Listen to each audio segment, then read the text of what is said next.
Hello बच्चों, मैं दिवाकर पांडे आप सभी का इसरो के ऑनलाइन प्लेटफॉर्म पे स्वागत करता हूँ।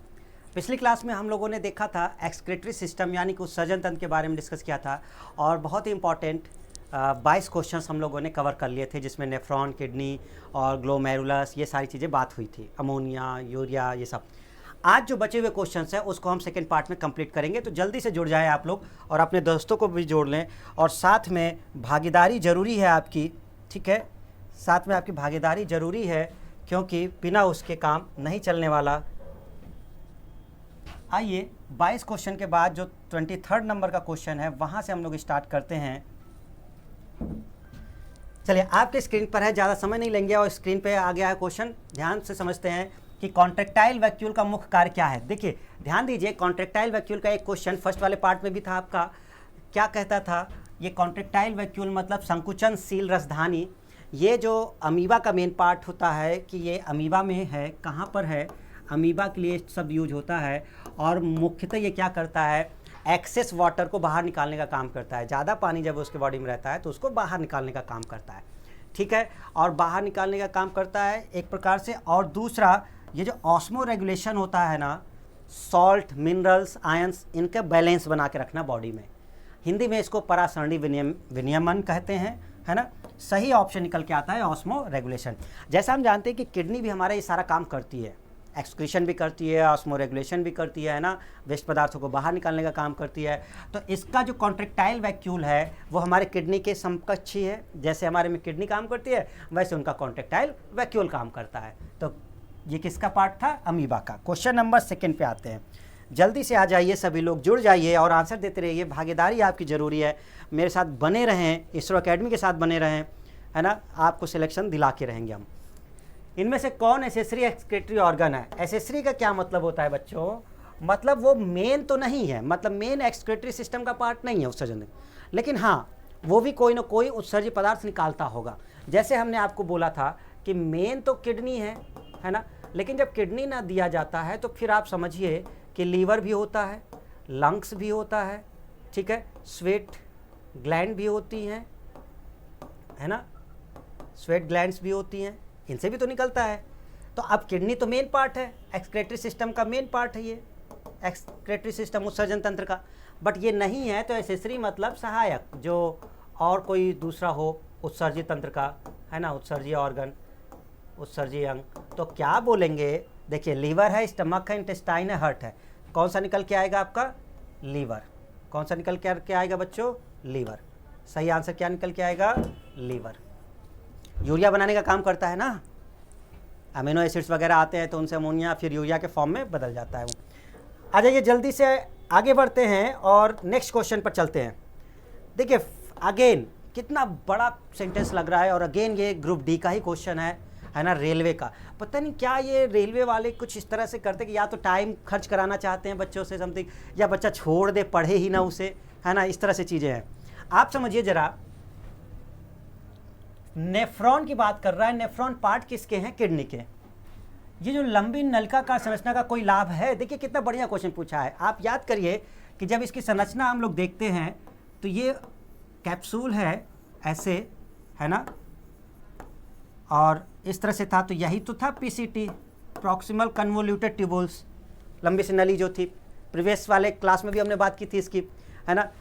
ये जितनी लंबी होगी उतना बेटर है, ये भी बात जानते हैं और हम डिस्कस भी किए हैं। फिर से बता दें कि ये जो वोमेंस कैप्सूल है ये वाला, और इसके अंदर जो ग्लोमेरुलस है, और यहाँ से जो फिल्टर आगे बढ़ता है पीसीटी में, तो जितना लंबा होगा नली उतना ही ज़्यादा समय और स्पेस मिल जाएगा रीअब्जॉर्प्शन के लिए, क्योंकि इसके बाद वो यूरिन बन करके फिर बाहर निकलता है ना, तो रीअब्जॉर्प्शन के लिए समय मिलता है।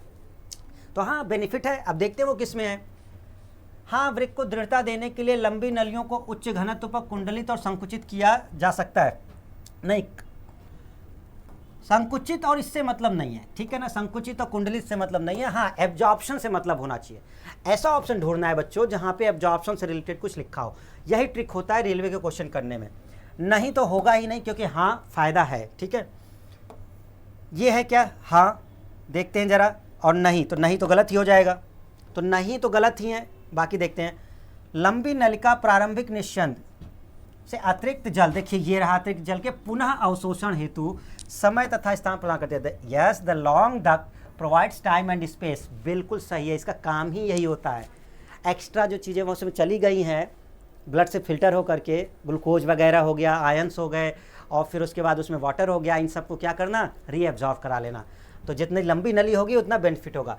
क्वेश्चन देखने के में बहुत टफ लग रहा था, बड़ा लग रहा था, बट यकीन मानिए कि रेलवे के क्वेश्चन इतने टफ होते नहीं हैं।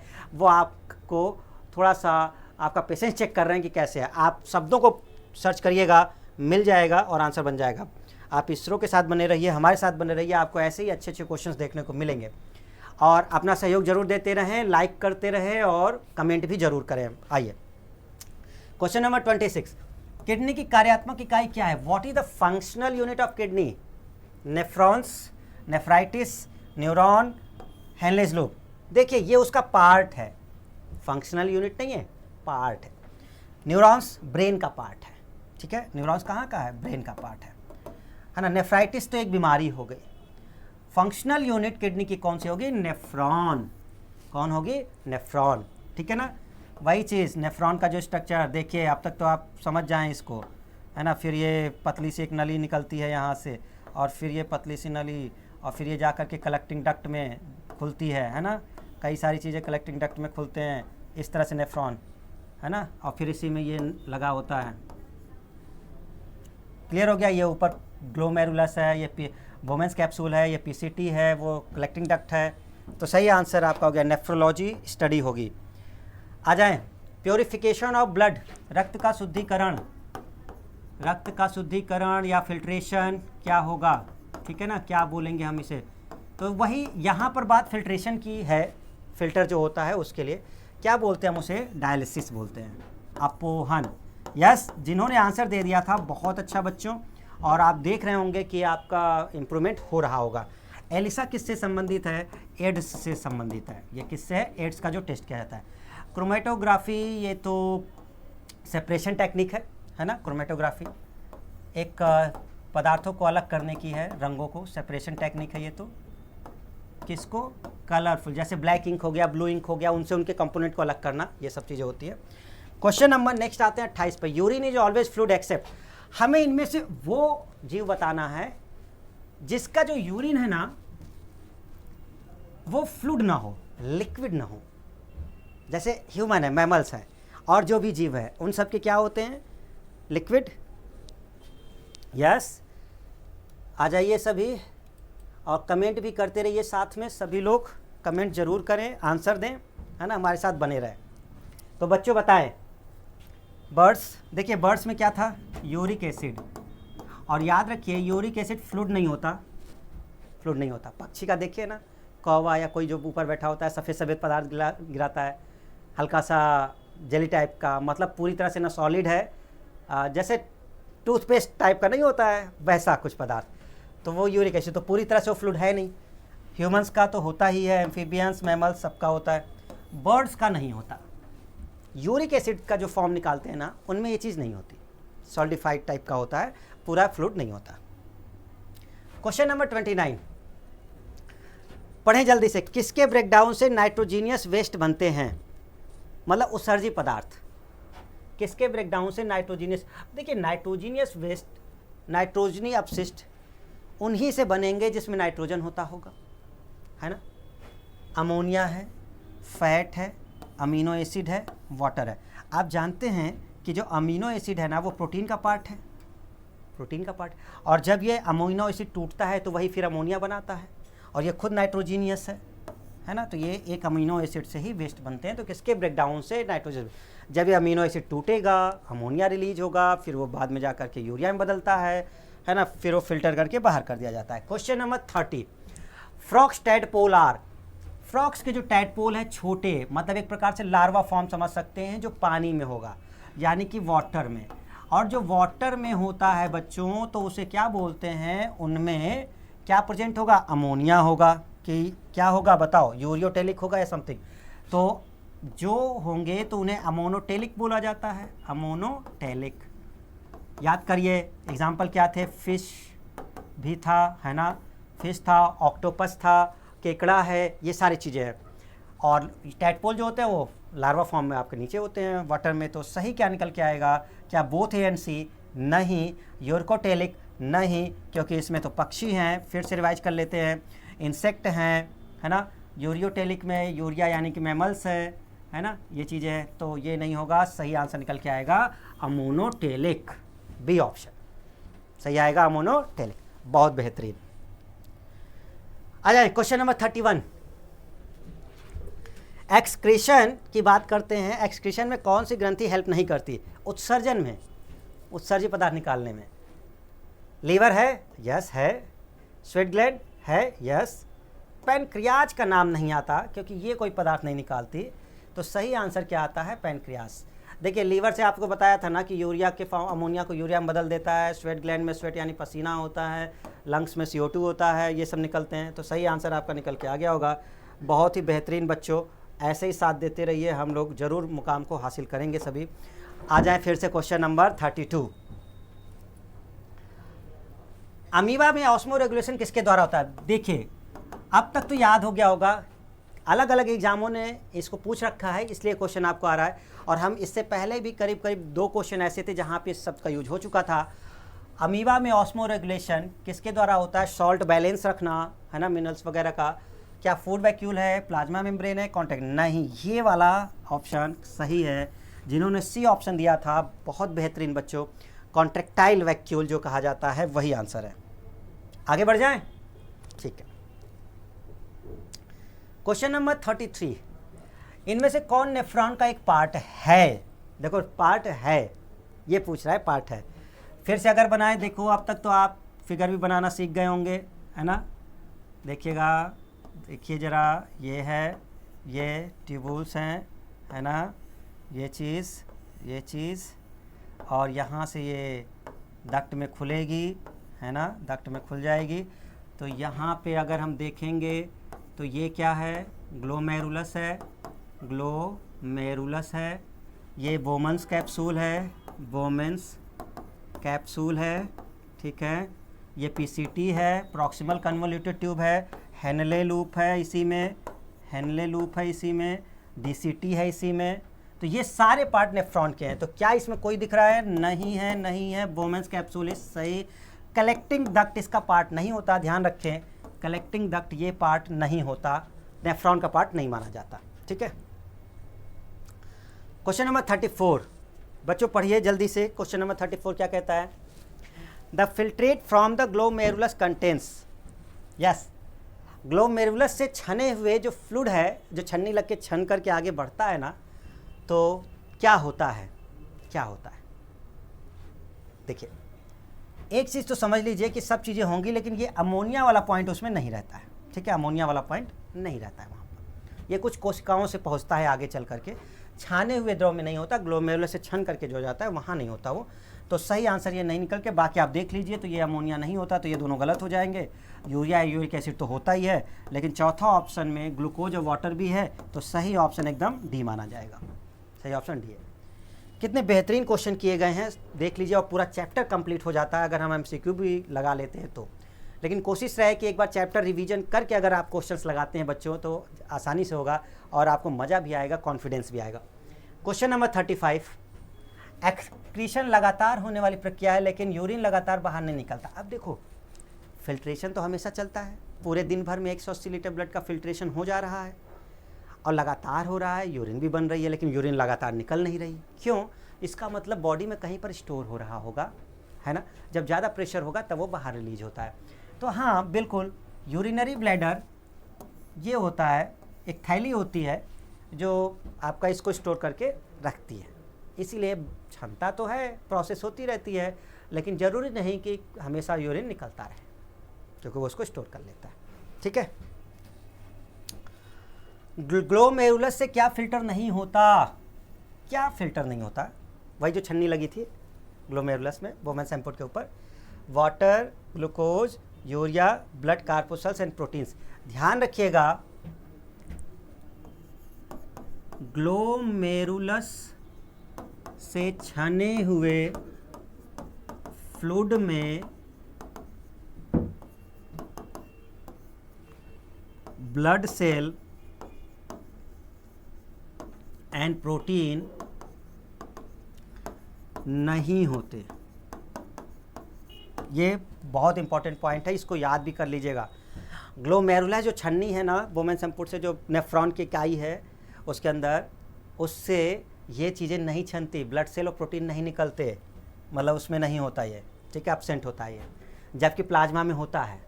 ध्यान रखिएगा, ये एग्जाम्पल आ जाता है, ब्लड कार्पोसल्स और प्रोटीन ब्लड प्लाज्मा में तो होंगे लेकिन यहाँ पर नहीं होंगे। क्वेश्चन नंबर ग्लोमेरुलर, देखो वही बात आ गई अभी, ठीक उससे पहले क्या बोल रहा है कि ग्लोमेरुलर फिल्ट्रेट जो होता है और प्लाज्मा में क्या अंतर है, बेसिक डिफरेंस क्या है। जो छना हुआ फ्लूइड है ब्लड फिल्टर हो रहा है, और जो फ्लूइड निकल रहा है उसमें क्या अंतर है प्लाज्मा में। देखिए प्लाज्मा में तो प्रोटीन होगा, इसमें प्रोटीन होगा, प्रोटीन होता है, फाइब्रिनोजन नाम का होता है इसमें, है ना, फाइब्रिनोजन होते हैं और भी प्रोटीन होते हैं। ग्लोमेरुलर फिल्ट्रेट में प्रोटीन नहीं होती, प्रोटीन एब्सेंट होती है। इसमें आरबीसी नहीं होता है, आरबीसी वगैरह ब्लड सेल डब्ल्यूबीसी ये सब एब्सेंट होते हैं, ठीक है ना, ये सब नहीं होते। तो सही निकल के क्या आएगा, protein, potassium, first is white versus second, colour से तो मतलब नहीं है इसका, सही आंसर ऑप्शन क्या निकल के आएगा, प्रोटीन। क्योंकि जो ब्लड प्लाज्मा है ना, ये ब्लड प्लाज्मा की बात हो रही है बच्चों, ब्लड प्लाज्मा की बात हो रही है, तो इसमें प्रोटीन होता है और इसमें प्रोटीन नहीं होता है। चलिए, बहुत बेहतरीन क्वेश्चन है।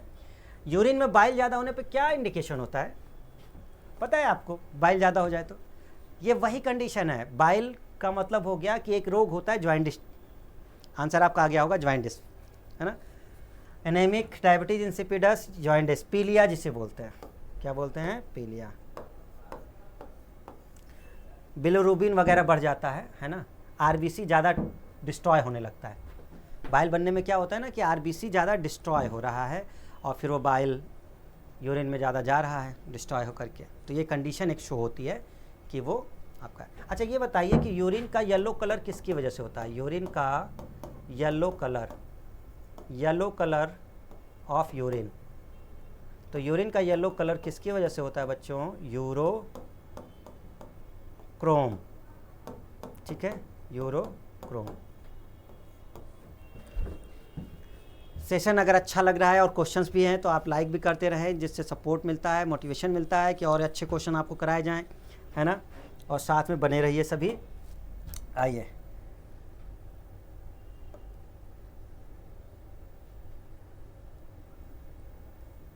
क्वेश्चन नंबर 39 पर आते हैं। Which are the following form the lining of the renal tubules and the duct of service, मतलब ये जो किडनी है ना, किडनी की जो नलिकाएं हैं, किडनी की नलिकाएं के जो लेयर्स हैं वो, और लार ग्रंथियाँ जो माउथ में है, वो किसकी बनी होती है, कौन सा ऐसे, ये टिश्यू के प्रकार है, ये ऊतक कहे जाते हैं टिश्यू, तो कौन सा ऐसा टिश्यू है जो उनको बनाने का काम करता है, किडनी के अंदर की जो नलिकाएं हैं उनको, और जो लार ग्रंथियां हैं उनको, बहनों को, ठीक है। स्क्वैमस, स्तंभाकार, घनाभाकार और ग्रंथिल, क्या आंसर होना चाहिए बच्चों, ध्यान रखिएगा, सही आंसर आपका होता है सी। जो किडनी ट्यूबुल्स है ना, lining of kidney renal tubules और जो डक्ट ऑफ सैलिवरी ग्लैंड्स, ये सब आपके क्या होते हैं, क्यूबॉइडल एपिथेलियम होते हैं। ये एनिमल टिश्यू के पार्ट हैं, ये एक टॉपिक हमारा एनिमल टिश्यू, जिसमें हमारे जो प्लांट टिश्यू होता है, एनिमल टिश्यू होते हैं ना टिश्यू चैप्टर में, तो ये एनिमल टिश्यू के पार्ट होते हैं, जिसमें एपिथेलियल टिश्यू रहते हैं, है ना, कनेक्टिव टिश्यू होते हैं, मस्कुलर आते हैं उसमें, तो उसमें से एक पार्ट आपका होता है एपिथेलियम का, क्यूबॉइडल, ये इसका बना होता है बच्चों। क्वेश्चन नंबर 40, आ जाएं सभी, जल्दी से आंसर दें, कमेंट करें। क्वेश्चन नंबर 40 का आंसर सभी लोग देंगे। Question number 14, which of, question number 40, sorry 14 नहीं 40, which of the following carry blood from heart to kidney, कौन है इसमें से जो ब्लड को हार्ट टू किडनी, हार्ट से किडनी तक लेके जाती है, जल्दी से बताएं, renal vein, vena cava, coronary artery या renal artery. Yes yes yes, comment, fast comment, 40 का क्वेश्चन नंबर लिख करके कमेंट करना है आपको। यस सभी, देखिए बता देते हैं क्या होता है आपका, कि जो रेनल आर्टरी होती है ना, ये लाने का काम करती है। रेनल आर्टरी क्या करती है, ब्लड को हार्ट से किडनी तक लाने का काम करती है, और रेनल वीन क्या करती है, वापस किडनी से वापस भेजने का काम करती है हार्ट को। तो लाने का काम हार्ट टू किडनी आर्टरी करती है, भेजने का काम ये करती है रेनल वेन। ठीक है, वेना केवा और एक कोरोनरी आर्टरी, ये तो हार्ट से जुड़े हुए हैं, है ना। कोरोनरी आर्टरी क्या करती है, डीऑक्सीजनेटेड ब्लड को कैरी करती है, फेफड़े तक भेजती है ना। वेना केवा डीऑक्सीजनेटेड ब्लड को लाने का काम करती है हार्ट में। ओके, आगे बढ़ जाएं बच्चों। ठीक है, क्वेश्चन नंबर नेक्स्ट आते हैं 41 पर। कौन सा कथन सही है? आराम से पढ़ेंगे, कोई जल्दबाजी नहीं है। आपको लगता है कि टफ है तो ऐसा नहीं है। यूरिया जो प्रोडक्ट है that is produced in the liver, क्या ये बात सही है? बिल्कुल सही है, पहले ही सही हो गया। यूरिया कहाँ बनती है? लीवर में ही बनती है। ठीक है ना, वो तो छनने के लिए जाता है ना आगे प्लाज्मा से। Urea is produced in blood, नहीं। Urea is produced from digestion of मंड स्टार्च, नहीं। Urea is produced in lungs and kidney, नहीं। किडनी में तो छनने के लिए जाता है। सही आंसर क्या होता है? लीवर। यही आंसर आपका होगा। आ जाइए क्वेश्चन नंबर 42। अब ये क्वेश्चन थोड़ा सा ऐसा है बच्चों, आपको देख कर कि लग रहा होगा कि क्या ही करें अब इस क्वेश्चन को। ठीक है, हमने ये इंक्लूड किया, अच्छे क्वेश्चन में से एक था, है ना। तो घबराने की ज़रूरत नहीं है बिल्कुल, आपको एक एक करके आराम से पढ़ेंगे। ये असल में क्या पूछ रहा है, किडनी जो फिल्टर करती है ना, फिल्ट्रेशन ऑफ ब्लड, वो फिल्ट्रेशन ऑफ ब्लड का मतलब एक प्रोसेस है जिसे हम लोग क्या बोलते हैं? डायलिसिस, अपोहन। डायलिसिस करते हैं ना शुद्ध करने को, अपोहन डायलिसिस एक प्रोसेस होती है to remove waste products from blood. ठीक है ना। अपोहन डायलिसिस वृक्क की सामान्य कार्यप्रणाली प्रभावित होने पर रक्त से अपशिष्ट उत्पादों को निकालने के लिए की जाने वाली एक प्रक्रिया है। अपोहन के चरण नीचे दिए गए हैं लेकिन वे सही क्रम में नहीं है। कौन सा विकल्प इन चरणों के सही क्रम को दर्शाता है? तो क्वेश्चन समझ में आ गया होगा। जिनका अशुद्ध रक्त होता है, आप जानते होंगे जब अपोहन डायलिसिस करवाने जाते हैं वो, तो कुछ स्टेप होते हैं ना, उनके ब्लड को कैसे शुद्ध करते हैं। तो हमको वही करना है, क्रम से करना है उन स्टेप को, कि पहले क्या होता है, फिर क्या होता है, फिर क्या होता है। ठीक है, आई होप कि आपको क्वेश्चन समझ में आ गया होगा कि जिनका अशुद्ध रक्त होता है उनके लिए जब हम अपोहन प्रोसेस अप्लाई करते हैं तो किस स्टेप में कंप्लीट होता है। लाइन टू वीन, क्या ये सही है? या दूसरा, passing the patient's blood through a tank containing dialyzing fluid, या artery to line, dialyzing fluid युक्त टैंक से गुजारना, passing of waste product of blood into tank containing dialyzing fluid, and last is the osmotic pressure of dialysing fluid is similar to that of blood excluding waste. ठीक है, क्या answer होना चाहिए? जो भी बच्चे इसका आंसर दे देंगे वो बधाई के पात्र हैं, यानी अच्छी नॉलेज उन्होंने रखी हुई है ना। बस स्टेप से ये कंप्लीट करना है, आप लोग जल्दी से आ जाए। देखिए, सबसे पहले क्या होगा कि जो पेशेंट होगा ना, उसके ब्लड को नली जोड़ करके वो भेजा जाएगा कहाँ पर? एक टैंक में भेजा जाएगा, जोड़ दिया और एक टैंक में भेज दिया जाता है। ठीक है, लेकिन किसी से तो जोड़ेंगे ना, किससे जोड़ेंगे? मतलब क्या वो आर्टरी टू लाइन होगा या लाइन टू वीन होगा, लाइन से सिरा या धमनी से लाइन। तो पहले वो ब्लड जो टैंक में जाता है ना, वो टैंक ऐसा होता है, एक टैंक होता है जिसमें डायलाइजिंग फ्लूइड होता है फिल्टर करने के लिए, लेकिन उसमें किससे भेजेंगे? तो लाइन टू आर्टरी या आर्टरी टू लाइन। तो हम शब्द यूज करते हैं आर्टरी टू लाइन, असल में वो आर्टरी में कनेक्ट करके आर्टरी से उसको भेजा जाता है धमनी से, तो आर्टरी टू लाइन चला जाता है। अब वो जाता है टैंक में, तो यहाँ से वो टैंक में पहुँचा। तो सबसे पहला पॉइंट होगा आर्टरी टू लाइन, यहाँ से फर्स्ट स्टेप ये होगा आर्टरी टू लाइन। ठीक है, आर्टरी टू लाइन, और ये टैंक में जाएगा। तो आप टैंक देखते हैं कौन सा है। रोगी के रक्त को अपोहन तरल युक्त टैंक से गुजारना, passing the patient's blood through a tank containing dialyzing fluid, बिल्कुल सही है। जैसे ही वो कनेक्ट कर देंगे तो वो उस टैंक से गुजारा जाता है। अब वो क्या होता है कि वो ऑस्मोटिक प्रेशर मेंटेन किया जाता है उस टैंक के अंदर। तो अब देखते हैं कि ऑस्मोटिक प्रेशर वाला कहीं कोई पॉइंट है। हाँ, अपोहन तरल का परासरण दाब अपशिष्ट को छोड़कर रक्त के समान होता है। The osmotic pressure of dialysing fluid is similar to that of blood excluding waste. Osmotic pressure को मेंटेन करता है। तो ये तीसरा पॉइंट हो जाता है, ठीक है। फिर चौथा क्या है, फिर से वो एक टैंक से गुजारा जाएगा डायलाइजिंग फ्लूइड का, और फिर लास्ट पॉइंट होता है लाइन टू वीन। तो सही ऑप्शन निकल के आता है आपका सी, और दूसरा कौन सा है बच्चों, बी, फिर कौन सा है ई, और कौन सा है फिर डी, और फिर कौन सा है ए।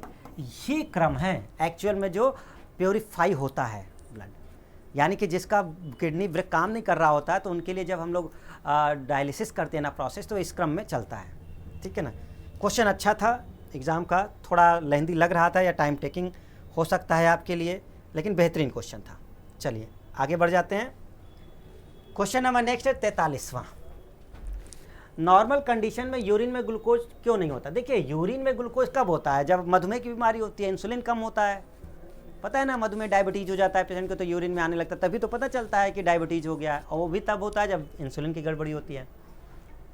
तो नॉर्मल ब्लड शुगर फ्रक्टोज होता है, क्या इस वजह से ग्लूकोज नहीं होता? नहीं। ब्लड ग्लूकोज ग्लोमेरुलस से फिल्टर नहीं होता? नहीं भाई, बिल्कुल फिल्टर होता है, बाद में वो एब्जॉर्ब हो जाता है। ग्लोमेरुलर फिल्ट्रेट में उपस्थित ग्लूकोज हाँ फिल्टर होके जाएगा। यूरिनिफेरॉन्स ट्यूबुल में फिर से, यस बिल्कुल सही है। देखिए क्योंकि वो यूरिन में इसलिए नहीं होता कि जब वो पीसीटी है ना, प्रॉक्सिमल कन्वोल्यूटिव ट्यूबुल्स, उससे गुजरता है तो एब्जॉर्ब कर लेती है कोशिकाएं, उसको एब्जॉर्ब कर लेती हैं, इसलिए उसमें मौजूद नहीं होता है ना। तो ये बाकी सारी चीज़ें गलत है। चलिए क्वेश्चन नंबर 44 आते हैं। क्वेश्चन नंबर 44 पर, the filtrate from glomerulus contains, कितना बेहतरीन क्वेश्चन है। उतनी देर के बाद ये चीज़ पूछी जा रही है कि जो केशिका गुच्छ है, यानी कि ग्लोमेरुलस जो छन्नी लगी है नेफ्रॉन में, उसमें क्या होता है, क्या क्या होता है। Blood without protein and cells, हाँ बिल्कुल ब्लड होता है, लेकिन उसमें प्रोटीन नहीं होती और सेल्स नहीं होते, ब्लड सेल नहीं होते। प्लाज्मा विदाउट शुगर, नहीं भाई। ब्लड विदाउट यूरिया, नहीं, ये तो होगा प्रोटीन बट विदाउट सेल्स, नहीं। सही ऑप्शन क्या होगा, blood without protein and cells. यही तो अंतर था। जो ग्लोमेरुलस से छनता है ना, उस फिल्ट्रेट में क्या नहीं होता, ब्लड सेल और प्रोटीन नहीं होती हैं। बाकी urea, uric acid, glucose, water, ये सब होता है। फिर आगे चलकर छन करके यूरिन अलग हो जाती है, बाकी चीज़ें जो इंपॉर्टेंट होती हैं वे एब्जॉर्व कर ली जाती हैं। तो ये हमारे बेहतरीन 44 क्वेश्चंस, लगभग हर तरह के क्वेश्चंस कवर किए आपके। और अगर आपने 44 क्वेश्चन जो ये अटैम्प्ट किया है तो यकीन मानिए एक्सक्रीटरी सिस्टम आपका कंप्लीट हो जाता है। एक दो बार और रिवाइज करेंगे आप और ये बिल्कुल पक्का हो जाएगा और ये क्वेश्चन कभी नहीं छूटेंगे। आज के लिए इतना ही रखते हैं स्टूडेंट्स, फिर से मुलाकात होगी आपकी अपने इसी प्लेटफॉर्म पर। तब तक के लिए आप सभी अपना ख्याल रखें और पढ़ाई करते रहें। धन्यवाद, थैंक यू, जय हिंद।